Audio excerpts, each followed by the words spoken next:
আসসালামু আলাইকুম রহমতুল্লাহি বারাকাতুহু। এবং লালমনিরহাট জেলা স্টেডিয়ামে অবস্থানরত আমার মা এবং বোনেরা, আমি আপনাদের সবাইকে অন্তরের অন্তঃস্থল থেকে শুভেচ্ছা জানাতে চাই, ধন্যবাদ জানাতে চাই যে আপনারা এত চমৎকার একটি প্রোগ্রামের আয়োজন করেছেন। প্রিয় ভাইরা, আপনারা জানেন যে আমি প্রতি বিভাগে একবার করে সফর করছি। তো সেই সুবাদে রংপুর বিভাগের প্রোগ্রামটা আমি লালমনিরহাটে দিয়েছি এবং আমি আশ্বস্ত হয়েছিলাম যে লালমনিরহাটের প্রোগ্রাম খুবই গুছালো হবে, সুষ্ঠু হবে, শান্ত হবে। সেটার নমুনা আলামত আমি দেখতে পাচ্ছি, আলহামদুলিল্লাহ। সবাই খুবই সুশৃঙ্খল, লক্ষ লক্ষ তাওহীদি জনতা, পেছনে অনেকে জায়গা পায় নাই কিন্তু কোনো আওয়াজ নাই, সবাই দাঁড়িয়ে আছে। এলইডি স্ক্রিন আছে, আপনারা স্ক্রিনে দেখতে পাচ্ছেন, আলহামদুলিল্লাহ। আমি সবাইকে দেখতে পাচ্ছি, মাশাআল্লাহ মাশাআল্লাহ। শান্ত হয়ে আপনারা বসুন, অল্প কিছু সময় কথা বলার সুযোগ আমি পাবো। যেহেতু আমি হেলিকপ্টারে করে এসেছি, হেলিকপ্টারগুলোর আবার একটা পলিসি আছে, সানসেটের আগে, সূর্য ডোবার আগে তাদেরকে এয়ারপোর্টে আবার ল্যান্ড করতে হয়। তো এখানে 3:30টার মধ্যে আমাকে উঠে যেতে হবে। আমি যদি বারবার আপনাদেরকে থামাতে থাকি, শান্ত হতে বলি এবং এগুলোতেই যদি আমরা সময় নষ্ট করে ফেলি, তাহলে এই যে বিশাল মহাসমাবেশ, বিশাল আয়োজন, যেখানে 2-4টা আমি বার্তা দিতে চাই, এগুলো ব্যাহত হবে। লালমনিরহাটের ছেলেরা খুব ভদ্র, শান্তশিষ্ট। আসার পর থেকে আমাকে রিসিভ করা থেকে শুরু করে স্টেজে আনা থেকে শুরু করে, এবং আলহামদুলিল্লাহ তরুণ জেনজি শ্রোতাদেরকে আমি দেখতে পাচ্ছি, তারা খুবই কোঅপারেটিভ, সহযোগিতা করার, কোঅপারেট করার, অ্যাসিস্ট করার মানসিকতা আমার ভাইদের আছে, আলহামদুলিল্লাহ আলহামদুলিল্লাহ। আমি চাইব আমরা একটু নীরব নিস্তব্ধ পরিবেশ তৈরি করার একটু চেষ্টা করব। প্রচণ্ড রোদ, আপনাদের যেমন কষ্ট হচ্ছে আমারও কষ্ট হচ্ছে। ওনারা বলেছিল স্টেজকে সরাবে, উপরে পর্দা দিবে। আমি বললাম দরকার নাই, যেই পরিস্থিতিতে আছি আমরা বসি, শান্ত হইতে হবে। এখানে আমি শান্ত হইতে বলবো, ভলান্টিয়ার্সরা মাইক নিয়ে শান্ত হইতে বলবে, আমাদের সম্মানিত উপস্থাপক উনি শান্ত হইতে বলবে। এগুলোর অপেক্ষায় না থেকে নিজ দায়িত্বে আমরা সবাই শান্ত থাকি, যাতে লালমনিরহাটের এই প্রোগ্রাম একটা ইতিহাস হয়ে থাকে বাংলাদেশে, ঠিক কিনা বলেন? যখন আমি সময় দিব, শাউট করতে বলবো, নয়েজ করতে বলবো, তখন নয়েজ করতে হবে আওয়াজ করে। আর যখন কথা বলবো তখন একেবারে চুপ থাকতে হবে, একেবারে চুপ। মাশাআল্লাহ, হ্যাঁ ঠিক আছে, একেবারে চুপচাপ থাকতে হবে। ধুলা উড়ানো যাবে না, সামনে আগানো যাবে না। নিজের সুবিধা নিরাপত্তা বুঝতে হবে। এটা কোনো রাজনৈতিক সমাবেশ না, এখানে লাফালাফি, চিৎকার চেঁচামেচি, হাত দেখানোর দরকার নেই। হাত দেখানোর পর্ব শেষ। এখানেও ঠান্ডা হয়ে গেছে, মাশাআল্লাহ, হ্যাঁ মাশাআল্লাহ। আমাদের ভলান্টিয়ার্স ভাইরা, আমাদের স্বেচ্ছাসেবক ভাইরা, আইন শৃঙ্খলা রক্ষাকারী ভাইরা অনেক চেষ্টা করতেছে, মাশাআল্লাহ, very good. I am very happy to C this scenario, মাশাআল্লাহ, আলহামদুলিল্লাহ।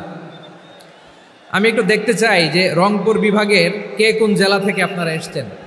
কুড়িগ্রাম থেকে কারা এসছেন দেখি, কুড়িগ্রাম, মাশাআল্লাহ মাশাআল্লাহ। আচ্ছা, গাইবান্ধা জেলার কে আসছেন? গাইবান্ধা, হ্যাঁ মাশাআল্লাহ। ঠাকুরগাঁও অনেকে আসছেন। দিনাজপুর জেলা থেকে, মাশাআল্লাহ। নীলফামারী, ঠিক আছে, ফি আমানিল্লাহ। পঞ্চগড় অনেক আসছে। রংপুর,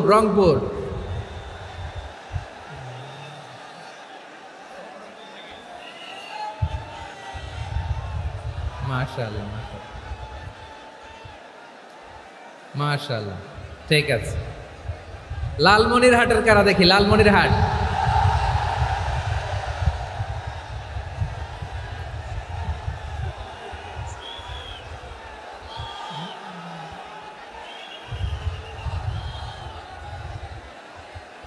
মাশাআল্লাহ মাশাআল্লাহ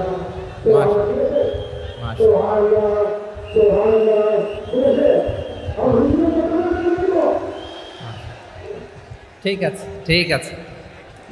আচ্ছা, এই রংপুর বিভাগের বাইরে থেকে অন্য জেলার কারা কারা আসছেন দেখি। তাও আছে অনেকে, মাশাআল্লাহ, ঠিক আছে। আজকের প্রোগ্রামে উপস্থিত আছেন প্রধান অতিথি হিসেবে অধ্যক্ষ আসাদুল হাবিব দুলু ভাই, সাংগঠনিক সম্পাদক বিএনপি, জাতীয় নির্বাহী কমিটির সভাপতি, জেলা বিএনপি লালমনিরহাট। বিশেষ অতিথি হিসেবে আমাদের অনেক ভাইরা এসছেন, সবাইকে শুকরিয়া জানাই। সভাপতিত্ব করছেন জনাব আব্দুল হাকিম। আইন শৃঙ্খলা বাহিনী, প্রশাসন, ভলান্টিয়ার্স, শুনেছি আমি প্রায় 5,000 ভলান্টিয়ার্স আপনারা নিয়োগ দিয়েছেন। আলহামদুলিল্লাহ, আলহামদুলিল্লাহ। অনেক গোছালো প্রোগ্রাম। আমার প্রাণ ঢালা ভালোবাসা জানবেন, আমার হৃদয়ের গহীন থেকে ভালোবাসা নেবেন, শুভেচ্ছা জানবেন সবাই। ঠিক আছে, ঠিক আছে।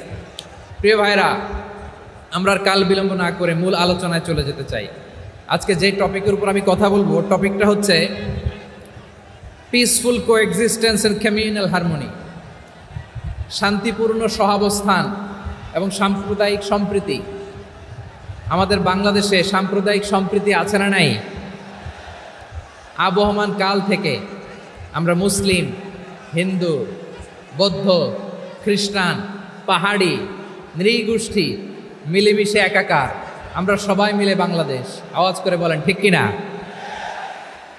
আমাদের পারস্পরিক সম্প্রীতি, ভালোবাসা, সৌহার্দ্যপূর্ণ আচরণ, বোঝাপড়া, এটা বেশ মজবুত, বেশ মজবুত। তবে মাঝে মাঝে আমাদের এই সম্প্রীতির ভেতরে অনেকে ফাটল ধরাতে চায়। আমরা যে সুখে আছি, শান্তিতে আছি, এটা অনেকের ভালো লাগে না, ঠিক কিনা বলেন? আমাদের মধ্যে সাম্প্রদায়িক সম্প্রীতি, সৌহার্দ্যপূর্ণ আচরণ, ভালোবাসা, এটা আবহমান কাল ধরে আছে। তার প্রমাণ, আমরা তাফসিরুল মাহফিলের আয়োজন করলে আমাদের হিন্দু ভাইরা ডিস্টার্ব করে না, ঠিক কিনা? এবং আমি যদি বলি হাত তোলেন, হিন্দু ধর্মের কারা কারা এসেছেন, কত শত কত হাজার যে হাত উঠবে, আপনি অবাক হয়ে যাবেন। আমি চাচ্ছি না হাত উঠাতে। খুলনাতে সর্বশেষ যে আমি প্রোগ্রাম করে গেলাম, সেখানে কয়েকশ হিন্দু ভাই আসছে আমাদের আলোচনা শুনতে, আলহামদুলিল্লাহ। অনেক বৌদ্ধরা আসে, অনেক খ্রিস্টানরা আসে। এবার সফরেও অনেক হিন্দু ভাইরা আমার সাথে দেখা করেছে। তারা বলেছে, হুজুর আমরা আপনার আলোচনা শুনি। আলহামদুলিল্লাহ বলেন। So it's our responsibility to present our religion to our non-Muslim brothers and sisters. আমাদের অমুসলিম ভাই বোনদের কাছে ইসলামের সৌন্দর্য তুলে ধরা, এটা আমাদের দায়িত্ব। We all are the ambassador of Islam. আমরা প্রত্যেকে দায়িত্বশীল, আমরা প্রত্যেকে এক একজন ইসলামের অ্যাম্বাসেডর। আলহামদুলিল্লাহ বলেন। এজন্য এমনভাবে দ্য বিউটি অফ ইসলাম, ইসলামের সৌন্দর্য আমাদেরকে ফুটিয়ে তুলতে হবে, যাতে করে নন মুসলিমরা শাহাদা পড়ে, কালিমা পড়ে মুসলমান হয়ে যায়। অনেক নন মুসলিম ভাই বোন আমাদের হাতে শাহাদা পড়ে, কালিমা পড়ে মুসলমান হয়েছে, অনেক। সো আমরা যেন ইসলামের বিউটিটাকে তুলে ধরতে পারি এবং এই যে সম্প্রীতি, এটাকে যেন আমরা অটুট রাখতে পারি। আদতে আদতে বাংলাদেশের ইতিহাস বলে আমাদের দেশে কোনো দাঙ্গা নাই, আছে? লালমনিরহাটের ভাইয়ের আওয়াজ করে বলেন, আমাদের দেশে হিন্দু মুসলিম দাঙ্গা আছে? আমরা ভাই ভাই, আওয়াজ করে বলুন তো, আমরা কি ভাই ভাই? কিন্তু কিছু দুষ্ট লোক আছে, তারা আমাদের সম্পর্কের মধ্যে ফাটল ধরাতে চায়, ঠিক কিনা বলেন? মাঝে মাঝে ঝগড়া লাগাতে চায়। দেখবেন পত্রপত্রিকায় দেখা যায় বিভিন্ন ধর্মীয় উপাসনালয়গুলোতে হামলা চালানো হয়। এগুলো রাজনৈতিক উদ্দেশ্য প্রণোদিত, এগুলোর সাথে ইসলামের কোনো সম্পর্ক নাই। এজন্য এই দুর্বৃত্তদের ব্যাপারে আমাদের সাবধান থাকতে হবে। আমরা সবসময় যেমনি ঐক্যবদ্ধ, ইউনাইটেড, আমরা যদি এরকম ইউনাইটেড থাকি, এ সমস্ত দুর্বৃত্তদের কালো হাত ভেঙে দিতে আমাদের 1 ঘন্টাও লাগবে না। চিল্লায় বলো ঠিক কিনা? আমরা সংঘবদ্ধ থাকবো। এই যে আমাদের পিসফুল কোএক্সিস্টেন্স, শান্তিপূর্ণ সহাবস্থান। হিন্দুরা পূজা করে, যেদিন হিন্দুদের পূজা অনুষ্ঠান, আমরা ওই দিন তাফসির মাহফিল করি না, ঠিক কিনা বলেন? যেদিন আমাদের তাফসিরুল কোরআনের প্রোগ্রাম, ওই দিন আমাদের হিন্দু ভাইরা ডিস্টার্ব করে না। সুবহানাল্লাহ। হিন্দুদের পূজা অনুষ্ঠানে মাদ্রাসার ছাত্র যে পাহারা দেয়, গোটা বিশ্বে এরকম দৃষ্টান্ত, নজির বিরল, ঠিক কিনা বলেন? আইন শৃঙ্খলা বাহিনীর পাশাপাশি মাদ্রাসার ছাত্ররা যে সেখানে পাহারা দেয়, গোটা পৃথিবীতে এই দৃষ্টান্ত আপনি পাবেন। মাদ্রাসার ছাত্ররা, তারা তো কোরআনের ধারক, তারা হাদিসের ধারক, তারা কেন মন্দির পাহারা দিবে?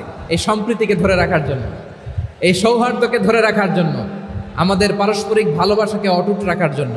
আওয়াজ করে বলতে হবে ঠিক কিনা? এখন বলেন, আমাদের এই ভালোবাসা অটুট থাক, আমরা চাই কি চাই না?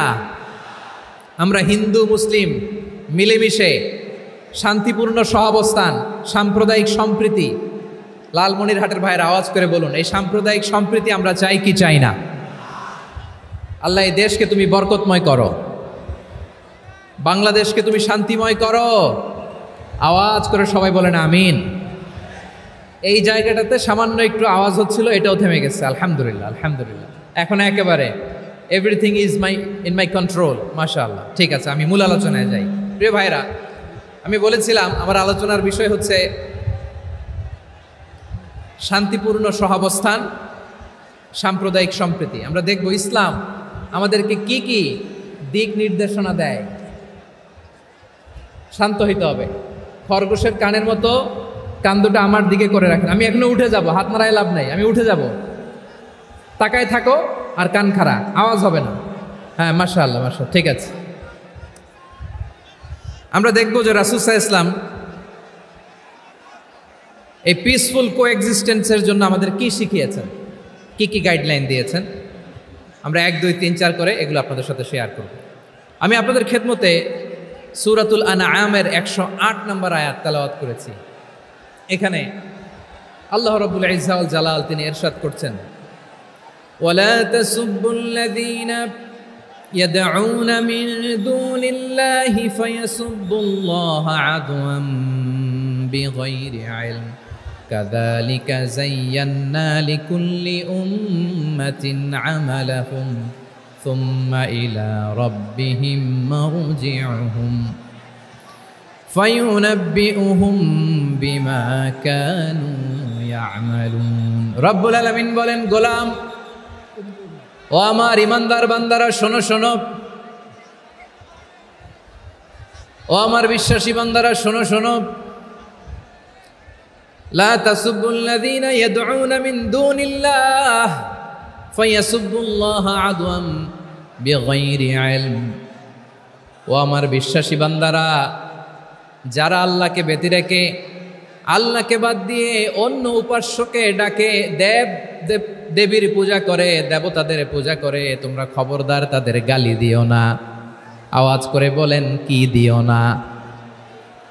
আল্লাহ বলেন, ও বিশ্বাসীরা শোনো, যারা আল্লাহকে বেছে রেখে দেবীর পূজা করে, অন্য উপাস্যের পূজা করে, তাদেরকে ডাকে, ওই দেবতাদেরকে তোমরা গালি দিও না। যদি ওই দেবতাদেরকে গালি দাও, তাহলে ভুলবশত, শত্রুতাবশত তারা তোমাদের রব আল্লাহকে গালি দেবে, ঠিক কি না? তোমরা যদি তাদের দেবতাদের গালি দাও, ওরা রেগে তোমার আল্লাহরে গালি দিবে, তাহলে আল্লাহরে গালি খাওয়ানোর কারণ হয়ে গেলাম আমি, ঠিক কি না? বলেন।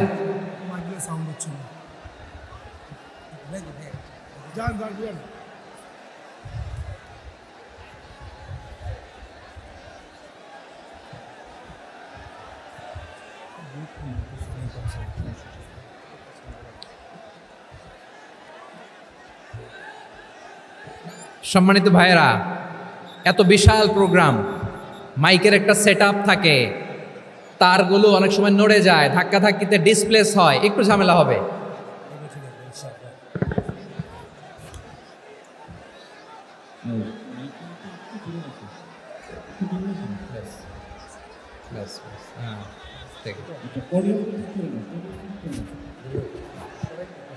ঠিক আছে, একটু একটু সমস্যা হবে মাঝে মাঝে। আপনারা শান্ত থাকলে, শান্ত থাকতে হবে। এইভাবে সাউন্ড নাই, এই নাই, এই বলতে বলতে আমার সময়ও নাই, উঠে যেতে হবে। এগুলো বোকামি। এই বিভাগীয় প্রোগ্রামগুলোতে যাই, চিৎকার চেঁচামেচি করে তোমরা আসো, সময় শেষ, আমাকে উঠে যেতে হয়। আমরা তো বঞ্চিত হলাম। গুরুত্বপূর্ণ অনেক কথা শোনাবো তোমাদের, অনেক। প্রিয় ভাইরা, আপনারা শান্ত হয়ে বসুন, শান্ত হয়ে। রব্বুল আলামিন বলেন, খবরদার বিশ্বাসীরা, আল্লাহ ছাড়া যারা অন্যান্য উপাস্যদেরকে ডাকে, দেবতাদেরকে ডাকে, তাদেরকে তোমরা গালি দিও না। ওই সমস্ত দেবতাদেরকে যদি তোমরা গালি দাও, তাহলে তারা আল্লাহকে গালি দিবে, ঠিক কিনা বলেন? আমরা দেবতাদের গালি দিলে ওরা আল্লাহকে গালি দিবে। রব্বুল আলামিন বলেন, খবরদার দেবতাদেরকে গালি দিও না, তাহলে ওরা তোমার রব আল্লাহরে গালি দেবে। প্রতিটি জাতির জন্য তাদের কাজকে আমি আল্লাহ সুশোভিত করে রেখেছি। তারা সবাই একদিন আমার কাছেই ফিরে আসবে। এরপর আমি রব্বুল আলামিন তাদের আমলনামা তাদেরকে জানিয়ে দেব। সুবহানাল্লাহ পড়ে। প্রিয় ভাইয়েরা, আল্লাহ তাআলা বলেছেন খবরদার গালি দিও না। আদেশটা কার? আওয়াজ করে বলেন তো। হিন্দুদের দেবতা দেবদেবীদেরকে গালি দেওয়া যাবে না। আওয়াজ করে বলুন প্রিয় ভাইয়েরা, এই আদেশটা কার? এই আপনাদের গলার আওয়াজ। অন্য ধর্মের দেবতাদেরকে যে গালি দেওয়া যাবে না, এই আদেশটা কার? আরো জোরে বলুন কার? গালি দিবেন কোন দেবতাকে? দিবেন? যদি দেন তাহলে ওরা আল্লাহরে গালি দিবে। তাহলে আল্লাহরে গালি খাওয়াইলো কে?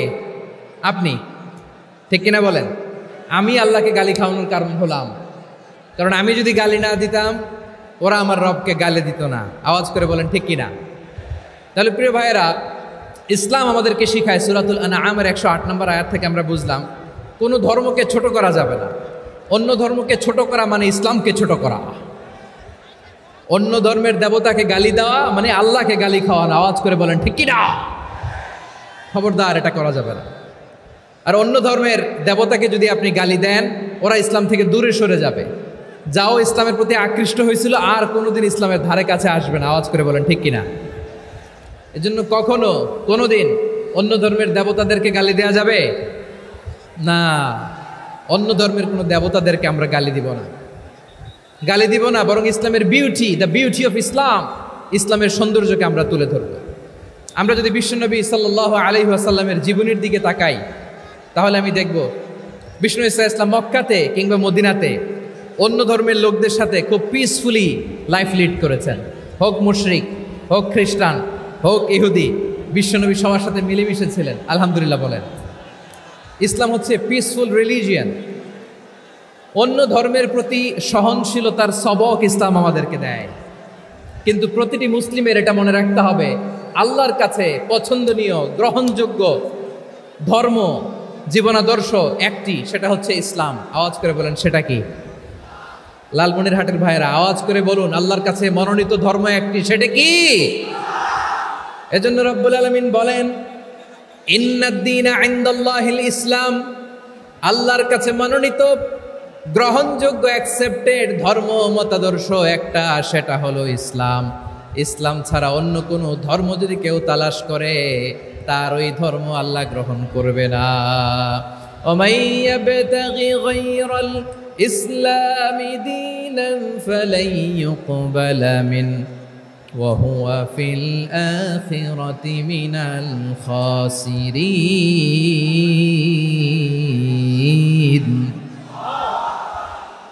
Whoever seek anything except Islam, that won't be accepted from him, and he will be loser in the day of judgment. কিয়ামতের দিন ইসলাম ছাড়া কেউ যদি অন্য কোনো ধর্ম তালাশ করেছে দুনিয়াতে, তার এই মতাদর্শ গ্রহণ করা হবে না।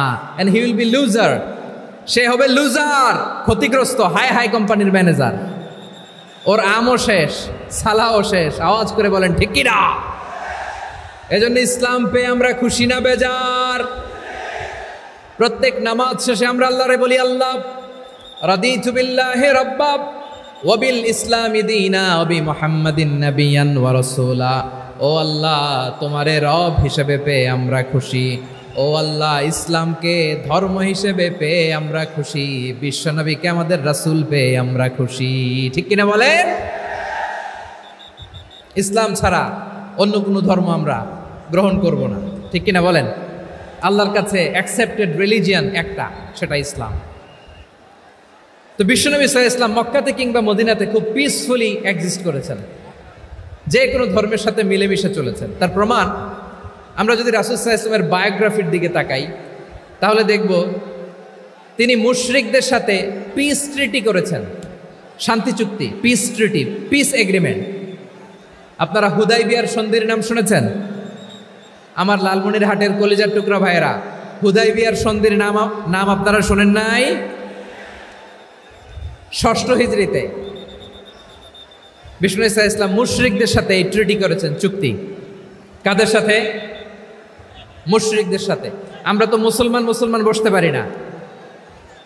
আমরা দুই মুসলিম ভাই একসাথে বসে চা খেতে পারি না, গল্প করতে পারি না। বিষ্ণু ইসলাম মুশরিকদের সাথে ট্রিটি করেছেন, হুদাইবিয়ার সন্ধি।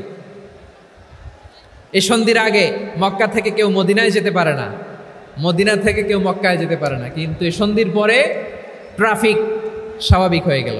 মক্কার লোকেরা মদিনায় আসতে পারে, মদিনার লোকেরা মক্কায় আসতে পারে। এটাকে বলে সুলহে Hudaybiyyah, the peace agreement of Hudaybiyyah, শান্তি চুক্তি। আমরা পৃথিবীতে এখন অনেক শান্তি চুক্তির নাম শুনি, এগুলো সব the piece treaty of Hudaibiya থেকে কপি করা। আল্লাহু আকবার। তাহলে বিশ্বনবী সাল্লাল্লাহু আলাইহি সাল্লাম তিনি যে শান্তিপূর্ণ সহাবস্থানে বিশ্বাসী ছিলেন, মুসলমানেরা যে অন্য ধর্মের প্রতি সহনশীল তার প্রমাণ হচ্ছে এই পিস ট্রিটি। শুধু তাই নয়, মাইকের সাউন্ডটা একটু বাড়াই দিতে হবে, খুব দুর্বল, একটু মজবুত করতে হবে, আর একটু ক্লিন করতে হবে, আর সবগুলা জায়গায় সাউন্ড যাচ্ছে কিনা একটু ক্রস চেক করতে হবে। হ্যাঁ, পাবেন পাবেন, দিচ্ছে mic operator, he is trying his level best, দিচ্ছে। মাইক অপারেটর যিনি আছেন, প্রতিটি জায়গায় প্রতিটি সাউন্ড বক্সে যেন আওয়াজ পাওয়া যায়, একটু ক্রস চেক করেন, সাউন্ডটাকে একটু স্ট্রং করে দেন। হ্যাঁ, ঠিক আছে, মাশাআল্লাহ। এদিকে তাকান, এদিকে। মক্কার পার্ট গেল, পিস এগ্রিমেন্ট করলেন, শান্তি চুক্তি। বিষ্ণু ইসলাম মদিনায় যে কি করলেন? মদিনায় যে বিষ্ণু ইসলাম মদিনা চার্টার করলেন, মদিনা সনদ, সাহিফাতুল মদিনা, এটার বলে মদিনা চার্টার। যে ওয়েস্টে, ইউরোপে, আমেরিকাতে তারা অনেক চার্টার করে, সব চার্টার মদিনা চার্টার থেকে কপি করা। আওয়াজ করে পড়েন সুবহানাল্লাহ। বিষ্ণু ইসলাম মদিনায় গেলেন, মদিনাতে মুসলিম, মুশরিক, ইয়াহুদি, এই তিন ধর্মের লোক মিলে সব স্টেক হোল্ডার যারা আছে সবাইকে নিয়ে বিষ্ণু ইসলাম মদিনা চার্টার করলেন, মদিনা সনদ। পড়েন সুবহানাল্লাহ। শুধু তাই নয়, মক্কাতে বিশ্বনবী পিস এগ্রিমেন্ট করলেন, শান্তি চুক্তি মুশরিকদের সাথে। মদিনাতে যে বিশ্বনবী মদিনা চার্টার করলেন, মদিনা সনদ করলেন ইহুদিদের সাথে। আবার মদিনাতে বিশ্বনবী ইহুদিদের সাথে পিস ডায়ালগ করলেন, ইন্টারফেথ ডায়ালগ করলেন, আন্তধর্মীয় সংলাপ করলেন। যে সংলাপের মূল ভিত্তি ছিল তাওহীদ। মূল ভিত্তি ছিল কি? তাওহীদ। বিশ্বনবী ইহুদিদেরকে ডাকলেন, আহ্বান করলেন, কুল ইয়া আহলাল কিতাবি তাআলাউ ইলা কালিমাতিন সাওয়াইন বাইনানা ওয়া বাইনাকুম আল্লা না'বুদা ইল্লাল্লাহ ওয়া লা নুশরিকা বিহি শাইআন ওয়া লা ইয়াত্তাখিযা বা'দুনা বা'দান আরবাবাম মিন দুনিল্লাহ فإن تولوا فقولوا اشهدوا بأننا مسلمون। সুবহানাল্লাহ পড়েন। বিশ্বনবী মদিনার ইহুদিদের ডেকে বললেন, ও ইহুদিরা, শোনো শোনো, আসো এমন একটা আদর্শের প্রশ্নে আমরা একত্রিত হই, যে আদর্শের প্রচার তোমাদের নবীরাও করেছে, আমিও করি। যে আদর্শের কথা তোমাদের পবিত্র ধর্মগ্রন্থগুলোতে আছে, আমার কোরআনেও আছে, সেটা হলো তাওহীদ। আমরা এক আল্লাহ ছাড়া কারো ইবাদত করব না, আল্লাহর সাথে কাউরে শরীক করব না, আল্লাহ ছাড়া কাউরে রব মানব না। পড়েন সুবহানাল্লাহ। তাহলে আমার প্রিয় লালমনিরহাটের ভাইরা, মদিনাতে যে তিনি মদিনা চার্টার করলেন, মদিনা সনদ, পিস ডায়ালগ করলেন, শান্তির সংলাপ, ইন্টারফেথ ডায়ালগ করলেন, আন্তধর্মীয় সংলাপ, যার ভিত্তি ছিল তাওহীদ। সুবহানাল্লাহ পড়েন। তাহলে অন্য ধর্মের প্রতি সব সময় ইসলাম সহনশীল, টলারেন্স। যদি আপনি দেখতে চান ইসলামের নবী বিশ্ব নবীর দিকে তাকান, ঠিক কিনা বলেন? আমরা তো সংখ্যালঘুদের রাইটস প্রোটেক্ট করার জন্য কত আইন বানাই, কত বৈঠক করি, কত সংবাদ সম্মেলন করি। বিষ্ণু সাল্লাল্লাহু আলাইহি ওয়াসাল্লাম সংখ্যালঘুদের রাইটসের ব্যাপারে, অধিকারের ব্যাপারে যে কথা বলেছেন, শুনলে আপনি অবাক হয়ে যাবেন। বিশ্বনবী বলেন, আলা মান যালামা মুআহাদান আও ইনতাকাসাহু আও কাল্লাফাহু ফাওকা তাআতিহি আও কাল্লাফাহু ফাওকা তাকাতিহি আও আখাযা মিনহু শাইআন বিগাইরি তিবি নাফসিন ওয়া আনা হাজিজুহু ইয়াউমাল কিয়ামা। খবরদার, জেনে রাখো, কেউ যদি কোনো সংখ্যালঘুর উপরে অত্যাচার করে, কোনো সংখ্যালঘুর প্রাপ্য থেকে যদি কেউ কাউকে ঠকায়, সংখ্যালঘুর উপর যদি কেউ কষ্ট দেয়, কোনো সংখ্যালঘুর সম্পদ যদি কেউ জোর করে কেড়ে নেয়, আমি কিয়ামতের দিন বিশ্বনবী ওই সংখ্যালঘুর পক্ষে আর ওই মুসলমানদের বিপক্ষে বাদী হয়ে দাঁড়াবো। সুবহানাল্লাহ বলতে পারলেন না? আল্লাহু আকবার। আপনি নামাজি, আপনি মুসল্লি, আপনি হাজী সাহেব, তাহাজ্জুদ পড়তে পড়তে কপালে দাগ ফেলে দিছেন, আপনার প্রতিবেশী হিন্দু, ভাবছেন আমার তো পাওয়ার আছে, ওর জমিটা দখল করি। বিশ্বনবী বলেন কিয়ামতের দিন ওই হিন্দুর পক্ষে তোর বিরুদ্ধে আমি বাদী হয়ে দাঁড়াবো। পৃথিবীর কোন ধর্মে এরকম স্টেটমেন্ট পাবেন? পাবেন? আপনি ভাবছেন আপনি নামাজ পড়লে হাজী সাহেব কপালে দাগ ফেলাই দিলে আপনি সেলসেলে জান্নাতে চলে যাবেন না? খবরদার। বিশ্বনবী বলেন কোন সংখ্যালঘুর উপর যদি কেউ আক্রমণ করে, তার প্রাপ্য তাকে না দিয়ে যদি তাকে ঠকায়, তার উপর জুলুম করে, তার সম্পদ যদি কেড়ে নেয়, আমি নবী, তুমি মুসলিম হইতে পারো, মুসল্লি হইতে পারো, তার পক্ষে তোমার বিপক্ষে আল্লাহর দরবারে বাদী হয়ে দাঁড়াবো। আচ্ছা লালমনিরহাটের ভাইরা, কথা বুঝতে পারলে আওয়াজ করে উত্তর দেন। বিশ্বনবী যদি কারো বিপক্ষে দাঁড়ায় কিয়ামতের দিন, আই রিপিট, আমি আবারও বলছি, বিশ্বনবী যদি কিয়ামতের দিন কারো বিপক্ষে দাঁড়ায়, ও তো সেলসেলায়া জান্নাতি, তাই না? জান্নাতি না? যে নবীর সুপারিশ ছাড়া জান্নাতের গেটও দেখা যাবে না, ওই নবী যদি বলে তোর বিপক্ষে আমি বাদী হয়ে দাঁড়াবো, ওই জান্নাতে আর ঢোকার কোনো সুযোগ আমাদের থাকবে? এখানেই শেষ না আমার প্রিয় লালমনিরহাটের ভাইয়েরা, এখানেই শেষ নয়। বিশ্বনবী বলেন মান কাতালা মুআহাদান, বুখারীর বর্ণনা, মান কাতালা মুআহাদান লাম ইয়ারাহ রাইহাতাল জান্নাহ। কেউ যদি, কোনো মুসলিম যদি অন্যায়ভাবে কোনো সংখ্যালঘুকে হত্যা করে, কোনো হিন্দুকে হত্যা করে, কোনো বৌদ্ধরে হত্যা করে, অন্যায়ভাবে কোনো মুসলিম যদি কোনো সংখ্যালঘুরে হত্যা করে, জান্নাতে যাওয়া তো দূরের কথা, ওই মুসলিম জান্নাতের ঘ্রাণও পাবে না। সেই বুখারীর বর্ণনা, মান কাতালা মুআহাদান লাম ইয়ারাহ রাইহাতাল জান্নাহ ওয়া ইন্না রিহাহা লা ইউজাদু মিন মাসিরাতি 40 আমা। যে জান্নাতের ঘ্রাণ 40 বছর দূরের রাস্তা থেকেই পাওয়া যায়। সুবহানাল্লাহ পড়েন। প্রিয় ভাইরা, এখান থেকে জান্নাতে পৌঁছতে লাগবে 40 বছর। এত দূর, কত বছর? সবাই বলেন কত বছর?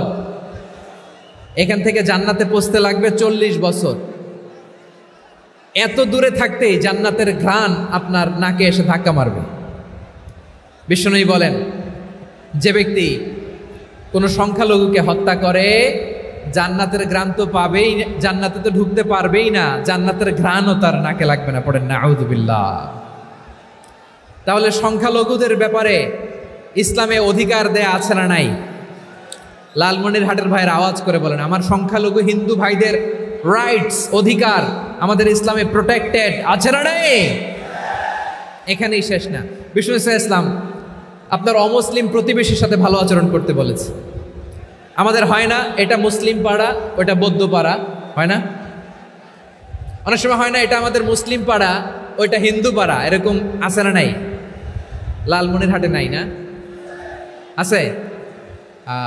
হিন্দু যদি আপনার প্রতিবেশী হয় কি করবেন? ওরে কষ্ট দিবেন নাকি? কেন? ও তো হিন্দু, ও তো আমার আল্লাহরে ডাকে না, ওরে কষ্ট দিলে জায়েজ হবে না? খবরদার।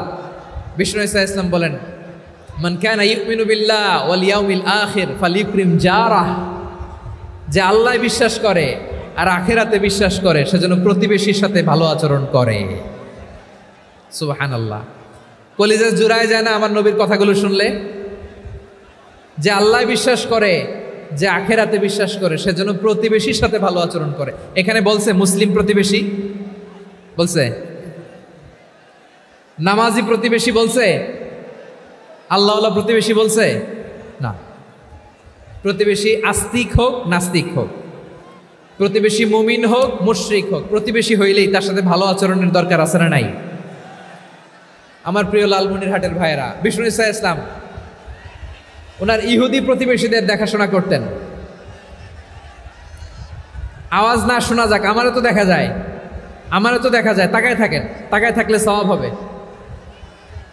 কোরআনের কথা যেখান থেকে হয় এদিকে তাকায় থাকলেই বরকত। তাকায় থাকেন। জি জি, মাইক, আমি তো আর মাইক ঠিক করতে আসি না এদিকে, এই মাইক ঠিক করব, ওই মাইক ঠিক করব, ওদিকে পাইলট বলবে হুজুর চলে আসেন। জি বসুন বসুন, মাশাআল্লাহ, হ্যাঁ খুব শান্ত, ঠিক আছে। পুলিশ ভাইরা না খেয়ে দিনরাত আপনারা যাতে সুশৃঙ্খল একটা প্রোগ্রাম উপহার পান এটাই চেষ্টা করতেছে, আপনাদেরকে কষ্ট দিতে আসে নাই, একটু একটু সহযোগিতা করেন। জি মাশাআল্লাহ, হ্যাঁ ঠিক আছে। আমার প্রিয় ভাইরা, প্রতিবেশী আস্তিক হোক নাস্তিক হোক, মুসলিম হোক হিন্দু হোক, তার সাথে ভালো আচরণ করতে হবে। বিষ্ণু ইসা ইসলাম ওনার ইহুদি প্রতিবেশীর বাসায় যেতেন। কোন প্রতিবেশী? ইহুদি। আওয়াজ করে বলেন, কোন প্রতিবেশী? ইহুদি।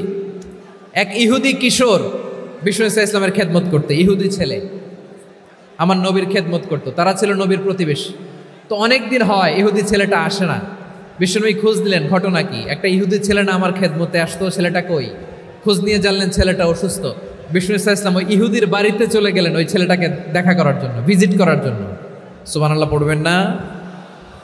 গেলেন, যে দেখে ইহুদি ছেলেটা মুমূর্ষ, যান যান যায় যায় ভাব, বিছানায় পড়ে আছে, তার বাবা দাঁড়ানো। বিশ্বনবী তার মাথার পাশে বসলেন, মাথায় হাত বুলিয়ে দিলেন, আর ছেলেটাকে বললেন আসলিম, হে ইহুদি ছেলে আসলিম, ইসলাম ধর্ম গ্রহণ করো। তো ছোট্ট ছেলে ভাবে আমরা ইহুদি, এখন ইসলাম ধর্ম গ্রহণ করলে আব্বা যদি বকা দেয়, ফানাযারা ইলা ওয়াজহি আবি, ছেলেটা তার বাবার চেহারার দিকে তাকালো, দেখি আব্বা কি কয়। আব্বা যদি বলে তাইলে ইসলাম ধর্ম গ্রহণ করবে।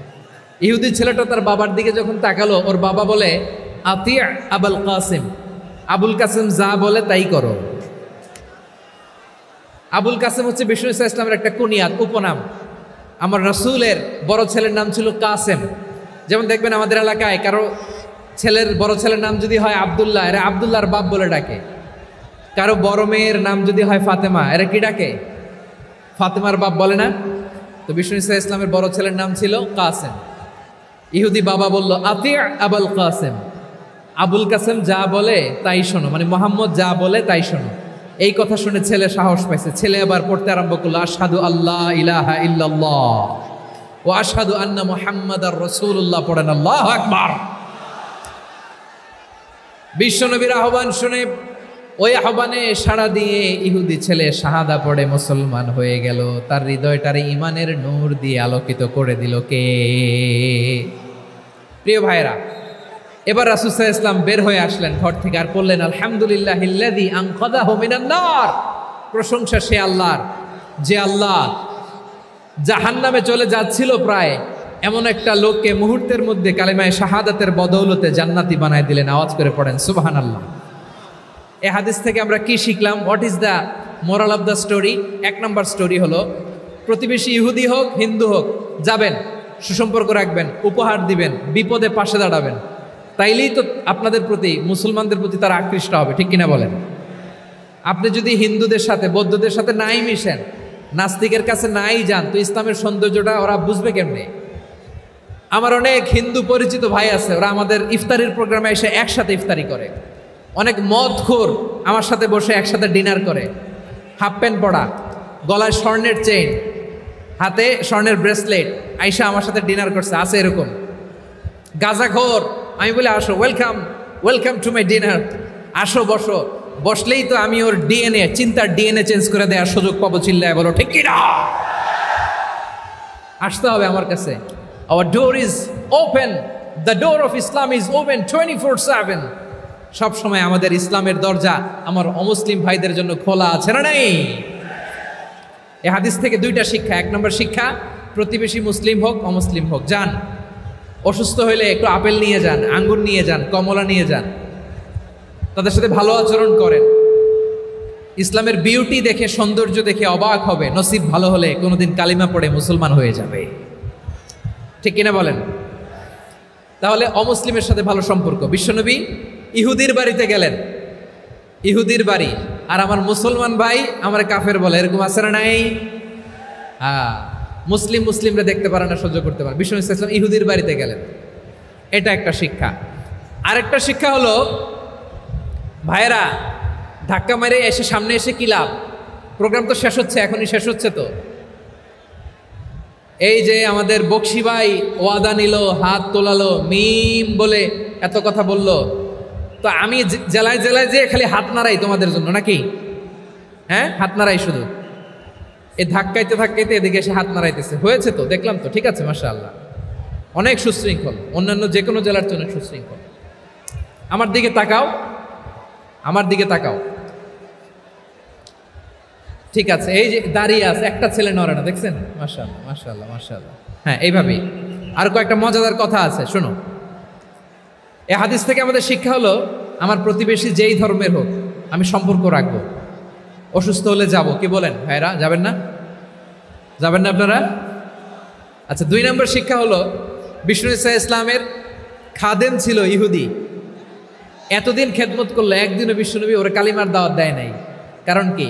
বিশ্বনবী একটা ভালো সময়ের অপেক্ষা করতেছিলেন, প্রপার টাইমিং। দায়ীর কাজ হচ্ছে দায়ী ইলাল্লাহ, সে হচ্ছে সুযোগ সন্ধানী।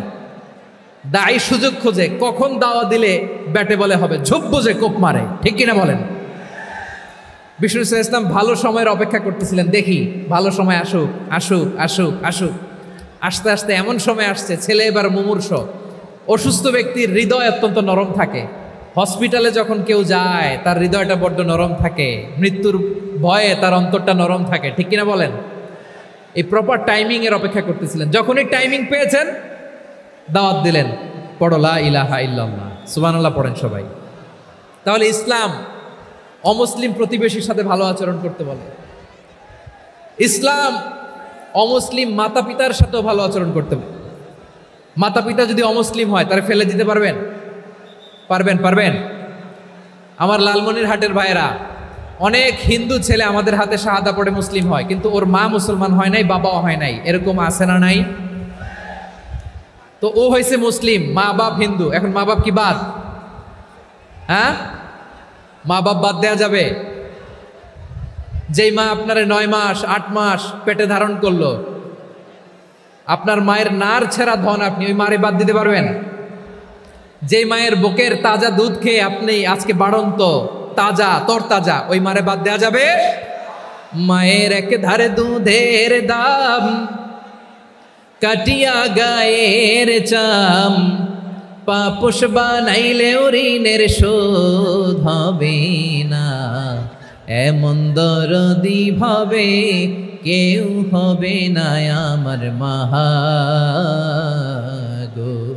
মায়ের এক ধারে দুধের দাম, কাটিয়া গায়ের চাম, পাপোশ বানাইলেও ঋণের শোধ হবে না, এমন দরদি ভাবে কেউ হবে না আমার মাগো,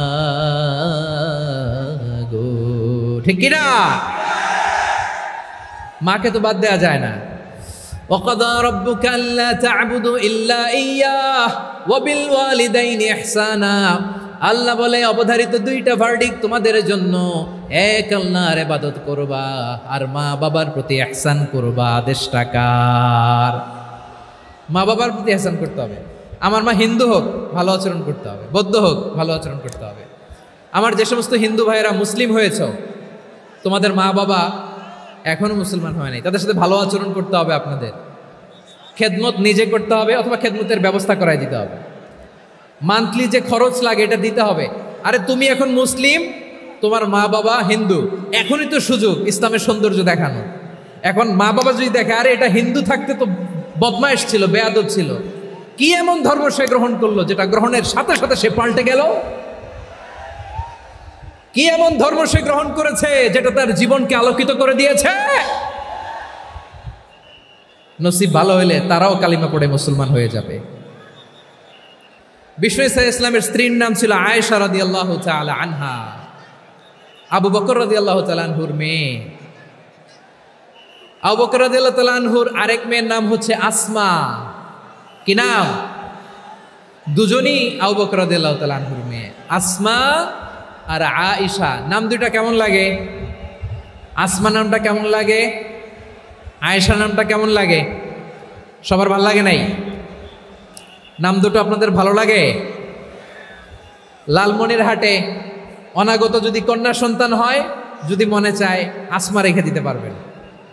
যদি মনে চায় আয়েশা রেখে দিয়েন। দেশে বিদেশে এয়ারপোর্টে রাস্তাঘাটে শুধু বলে হুজুর একটা নাম দেন, আমার ছেলের একটা নাম দেন, মেয়ের একটা নাম দেন। তো আমার মনে আছে যশোরের আদ্দিনের মাহফিলে আমি একটা দুইটা নাম দিয়েছিলাম। আজকে লালমনিরহাটের এই প্রোগ্রামে কন্যা সন্তান যদি হয় দুটা নাম দিলাম, আসমা কিংবা আয়েশা। ইনশাআল্লাহ পড়েন। দুজন বোন, এক মায়ের না, বাবা এক মা দুজন। আয়েশা রাদিয়াল্লাহু তাআলা আনহার মায়ের নাম উম্মে রুমান, আর আসমা রাদিয়াল্লাহু তাআলা আনহার মায়ের নাম কুতাইলা বিনতে আব্দুল উজ্জা। আবু বকর রাদিয়াল্লাহু তাআলা আনহু 4টা বিয়ে করেছিলেন।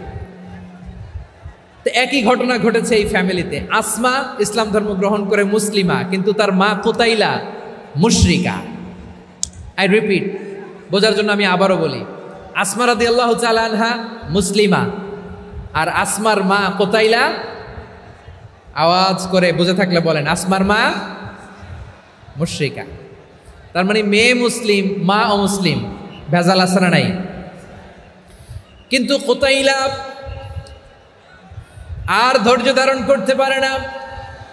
নার ছেড়া ধন, কলিজার টুকরা ধন, কলিজার টুকরা সন্তান আসমারে দেখতে বড্ড মন চায়। সাইয়েদনা আসমা রাদিয়াল্লাহু তাআলা আনহা মক্কা থেকে হিজরত করে মদিনায় চলে গেলেন হুদাইবিয়ার পর। যখন মক্কা মদিনার ট্রাফিক স্বাভাবিক হলো, মক্কার লোক মদিনায় যায়, মদিনার লোক মক্কায় আসে। কুতাইলা কলিজার টুকরা সন্তান আসমারে দেখার জন্য কিছু উপহার নিয়ে বিশাল মরুপথ পাড়ি দিয়ে মক্কা থেকে মদিনায় যায়। সুবহানাল্লাহ বলেন। এখন মা আসছে মেয়ের সাথে দেখা করতে, মেয়ে তো আর দেখা দেয় না। মেয়ে ভাবছে আমার মা তো মুশরিকা, অপবিত্রা, তার সাথে কি দেখা দেয়া যাবে? বিশ্বনবীর দরবারে চলে গেলেন। সুবহানাল্লাহ বলেন। কি সৌভাগ্যবান ছিল তারা, মাসলা জানার দরকার হলেই নবীর দরবারে চলে যেত। ঘরে বউয়ের সাথে ঝগড়া হলে নবীর দরবারে চলে যেত। অনেক সাহাবী বলে আমার পেটে ক্ষুধা লাগলেও আমি নবীর কাছে চলে যেতাম, কারণ নবীর চেহারার দিকে তাকালেই আমার পেটের ক্ষুধা মিটে যেত। সাইয়েদনা আসমা রাদিয়াল্লাহু তাআলা আনহা বিশ্বনবীর কাছে চলে গেলেন, যে বললেন ইয়া রাসূলুল্লাহ ইয়া হাবিবাল্লাহ ইন্না উম্মি কাদিমাতুন ইলাইয়া ওয়া হিয়া রাগিবা। আমার মা মক্কা থেকে অনেক দূর মরুর পথ পাড়ি দিয়ে উপহার সামগ্রী নিয়ে মদিনায় আমার সাথে দেখা করতে এসেছে গো নবী। আমার জানতে বড্ড ইচ্ছে হয় আমি আমার মুশরিকা মায়ের সাথে একটু দেখা করতে পারবো কিনা। আফা আসিলুহা, আগে যেমনি আমি আমার মায়ের সাথে ভালো আচরণ করতাম, যেমনি আমি আমার মায়ের সাথে সদাচরণ করতাম গো নবী, এখন আমি মুসলিমা মা মুশরিকা, এখনো কি আগের মতো সদাচরণ করতে পারবো নাকি? বিশ্বনবী বললেন নাম সিলিহা, হ্যাঁ রে আসমা, অবশ্যই অবশ্যই, আগে ঠিক যেমন তুমি তোমার মায়ের সাথে ভালো আচরণ করতে, এখনো তেমনি আগের মতো ভালো আচরণ করবা। আওয়াজ করে পড়েন সুবহানাল্লাহ। কি ইসলাম আমরা পেয়েছি! কত ব্রড মাইন্ডেড আমাদের ইসলাম, কত ওপেন মাইন্ডেড ইসলাম, কত ওপেন আপ করতে পারে, চিন্তা করতে পারেন। বিষ্ণু বললেন হ্যাঁ অবশ্যই, নাম সুলিহা, আগে যেমনি ভালো আচরণ করছো আসমা, এখন ওই রকমই করো, পারলে আরো বাড়াই করো। সুবহানাল্লাহ বলেন। তাহলে আমার যে হিন্দু ভাইয়েরা, হিন্দু বোনেরা, ইমানের বদৌলতে দৌলতে আপনি ধন্য হয়েছেন, আপনার আম্মা আব্বা এখনো মুসলমান হয় নাই, তাদের জন্য দোয়া করেন, তাদের জন্য দোয়া করেন, আল্লাহ যেন তাদেরকেও ইমানের দৌলত দান করে। আমরা সবাই পড়ি আমিন, আরো জোরে পড়েন আমিন। এখন বলেন, ইসলাম কি ন্যারো মাইন্ডেড রিলিজিয়ান না ব্রড মাইন্ডেড? লালমনিরহাটের যুবক ভাইরা আওয়াজ করো, ইসলাম কি ন্যারো মাইন্ডেড না ব্রড মাইন্ডেড? কতটা ব্রড মাইন্ডেড দেখেন। বিশ্বনবী সাল্লাল্লাহু আলাইহি সাল্লাম অমুসলিমরা যদি নবীকে উপহার দিত, ওই উপহারও বিশ্বনবী গ্রহণ করতেন। সুবহানাল্লাহ পড়েন।